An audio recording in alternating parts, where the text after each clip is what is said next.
Hi guys, it's Mrs. Dorda. I am going to read to you Mike Mulligan and His Steam Shovel by Virginia Lee Burton. In the beginning of the book, it shares all the different parts of the steam shovel.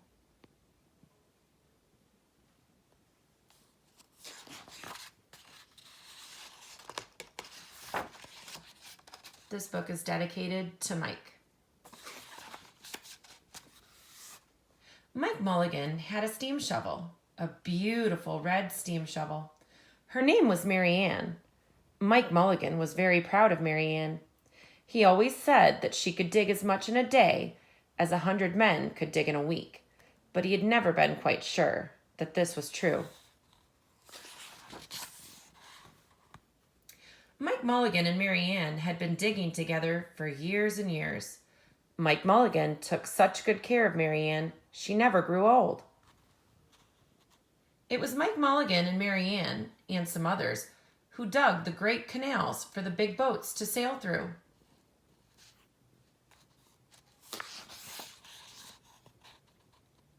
It was Mike Mulligan and Mary Ann, and some others, who cut through the high mountains so that trains could go through.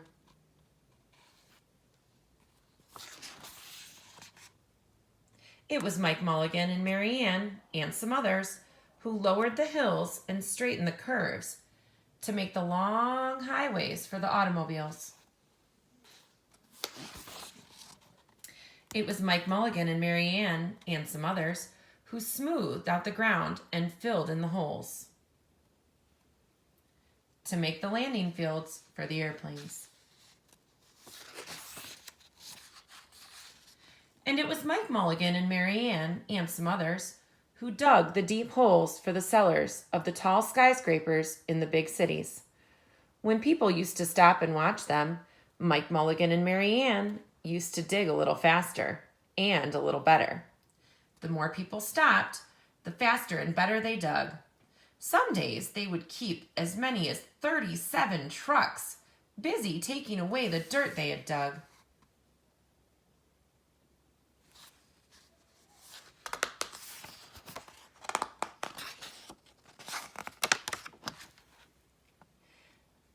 Then along came the new gasoline shovels, the new electric shovels, and the new diesel motor shovels, and took away all the jobs from the steam shovels.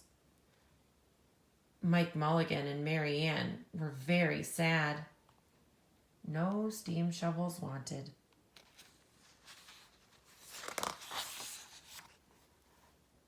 All the other steam shovels were being sold for junk or left out in old gravel pits to rust and fall apart. Mike loved Mary Ann. He couldn't do that to her. He had taken such good care of her that she could still dig as much in a day as 100 men could dig in a week.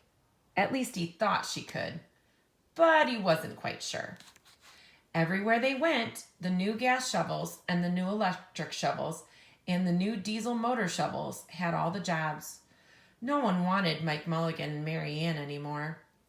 Then one day, Mike read in a newspaper that the town of Popperville was going to build a new town hall. "We are going to dig the cellar of that town hall," said Mike to Mary Ann, and off they started. They left the canals and the railroads and the highways and the airports and the big cities where no one wanted them anymore and went away out in the country. They crawled along slowly, up the hills and down the hills, till they came to the little town of Popperville.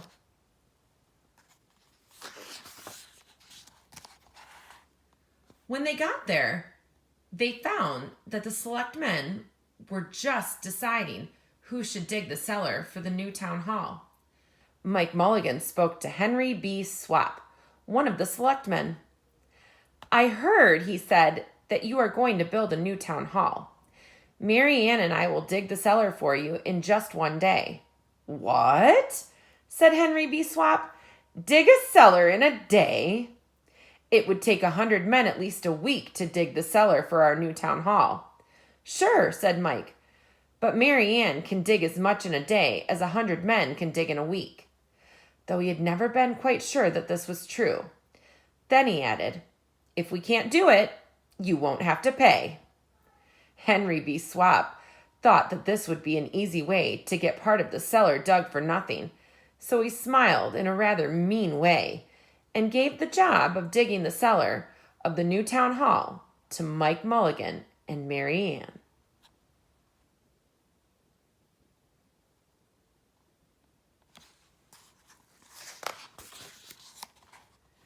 They started in early the next morning, just as the sun was coming up.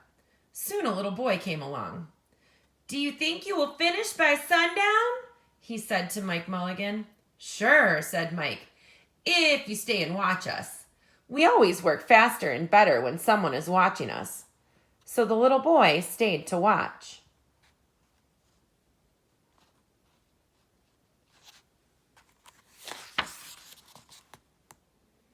Then Mrs. McGillicuddy, Henry B. Swap, and the town constable came over to see what was happening, and they stayed to watch. Mike Mulligan and Mary Ann dug a little faster and a little better.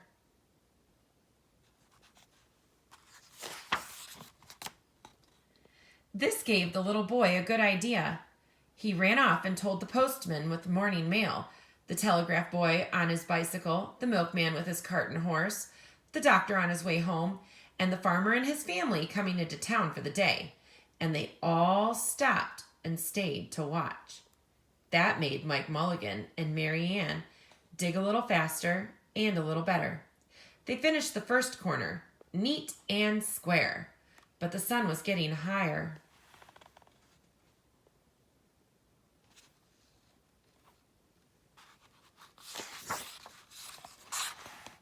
Clang, clang, clang! The fire department arrived. They had seen the smoke and thought there was a fire. Then the little boy said, "Why don't you stay and watch?" So the fire department of Popperville stayed to watch Mike Mulligan and Mary Ann. When they heard the fire engine, the children in the school across the street couldn't keep their eyes on their lessons. The teacher called a long recess, and the whole school came out to watch. That made Mike Mulligan and Mary Ann dig still faster and still better. They finished the second corner, neat and square, but the sun was right up in the top of the sky. Now the girl who answers the telephone called up the next towns of Bangerville and Bopperville and Kipperville and Copperville and told them what was happening in Popperville. All the people came over to see if Mike Mulligan and his steam shovel could dig the cellar in just one day. The more people came, the faster Mike Mulligan and Mary Ann dug. But they would have to hurry. They were only halfway through, and the sun was beginning to go down. They finished the third corner, neat and square. Never had Mike Mulligan and Mary Ann had so many people to watch them. Never had they dug so fast and so well, and never had the sun seemed to go down so fast. "Hurry, Mike Mulligan, hurry, hurry," shouted the little boy. "There's not much more time." Dirt was flying everywhere, and the smoke and steam were so thick that the people could hardly see anything. But listen. Bing, bang, crash, slam, louder and louder, faster and faster.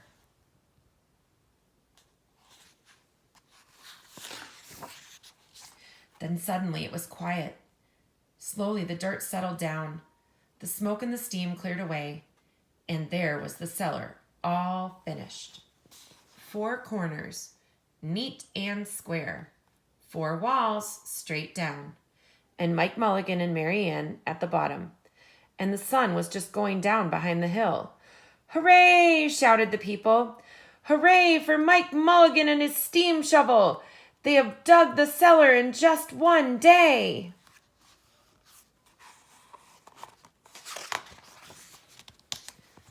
Suddenly the little boy said, "How are they going to get out?" "That's right," said Mrs. McGillicuddy to Henry B. Swap. "How is he going to get his steam shovel out?" Henry B. Swap didn't answer, but he smiled in a rather mean way. Then everybody said, "How are they going to get out?" "Hi, Mike Mulligan! How are you going to get your steam shovel out?"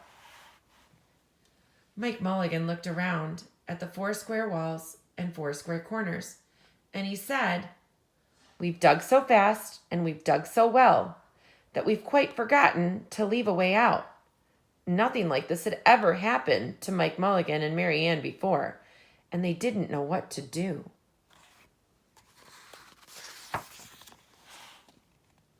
Nothing like this had ever happened before in Popperville. Everybody started talking at once, and everybody had a different idea, and everybody thought that his idea was the best.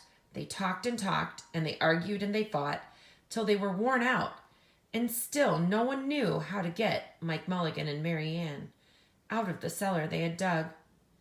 Then Henry B. Swap said, "The job isn't finished because Mary Ann isn't out of the cellar, so Mike Mulligan won't get paid."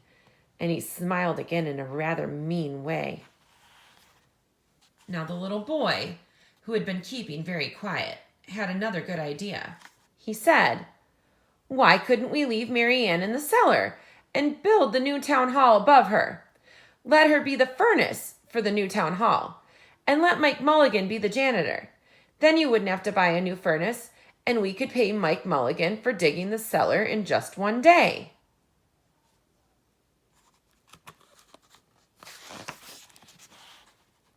"Why not?" said Henry B. Swap, and smiled in a way that was not quite so mean. "Why not?" said Mrs. McGillicuddy. "Why not?" said the town constable. "Why not?" said all the people. So they found a ladder and climbed down into the cellar to ask Mike Mulligan and Mary Ann. "Why not?" said Mike Mulligan. So it was decided, and everybody was happy. They built the new town hall right over Mike Mulligan and Mary Ann. It was finished before winter. Every day, the little boy goes over to see Mike Mulligan and Mary Ann, and Mrs. McGillicuddy takes him nice, hot apple pies. As for Henry B. Swap, he spends most of his time in the cellar of the new town hall, listening to the stories that Mike Mulligan has to tell, and smiling in a way that isn't mean at all.